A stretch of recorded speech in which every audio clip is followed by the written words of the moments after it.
देते रहेंगे कांग्रेस पार्टी को? 10 सालों से तो कांग्रेस पार्टी का राज नहीं है ना। उत्तराखंड में लोकसभा चुनाव को लेकर शनिवार को कांग्रेस की राष्ट्रीय महासचिव प्रियंका गांधी ने पीरूमदारा स्थित किसान इंटर कॉलेज में आयोजित जनसभा में केंद्र सरकार के 10 सालों का इतिहास जनता के सामने रखते हुए कहा कि केंद्र सरकार व प्रधानमंत्री नरेंद्र मोदी ने केवल जनता को ठगने का काम किया है। उन्होंने कहा कि केंद्र सरकार लगातार कांग्रेस के खिलाफ दुष्प्रचार करने के साथ ही गांधी परिवार को गाली देने का काम कर रही है। उन्होंने कहा कि आज उनके अंदर विकास की सोच समाप्त हो चुकी है। उत्तराखंड में आई आपदा, बेरोजगारी, भ्रष्टाचार, पलायन जैसे मुद्दों को जनता के सामने रखते हुए अंकिता भंडारी हत्याकांड और देश में अग्निवीर योजना को लेकर सरकार पर कई सवाल खड़े किए। उन्होंने कहा कि युवाओं को रोजगार देने वाली सरकार खुद ही विवादों में घिर गई है।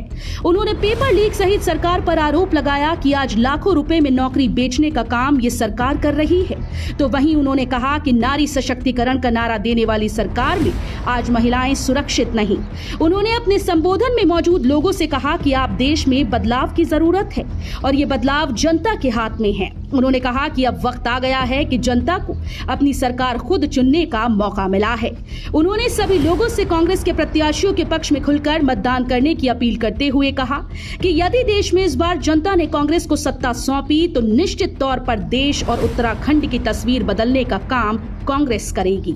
इस दौरान पौड़ी गढ़वाल लोकसभा क्षेत्र से प्रत्याशी गणेश गोदियाल, अल्मोड़ा सीट के प्रत्याशी प्रदीप टमटा, नैनीताल सीट से प्रत्याशी प्रकाश जोशी के अलावा नेता प्रतिपक्ष यशपाल आर्य सहित कई विधायक और पूर्व विधायक व पूर्व सांसद भी मौजूद रहे।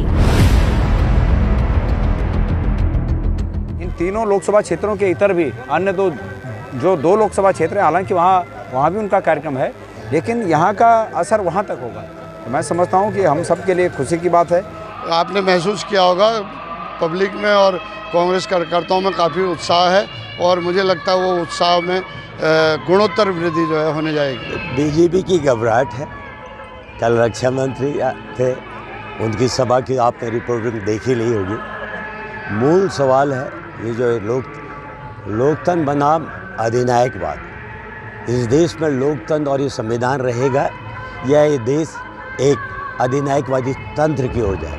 और मेरा तो एक प्रश्न है, मैंने प्रधानमंत्री से भी पूछा था, कल रक्षा मंत्री से फिर पूछा था, उत्तराखंड में आप देश में रोज़गार के नाम में आए थे तो सबको रोज़गार देंगे और हमारे रोज़गार को सबसे बड़ी चोट आपकी अग्निवीर योजना ने की है। आप इस योजना का बचाव क्यों नहीं कर रहे?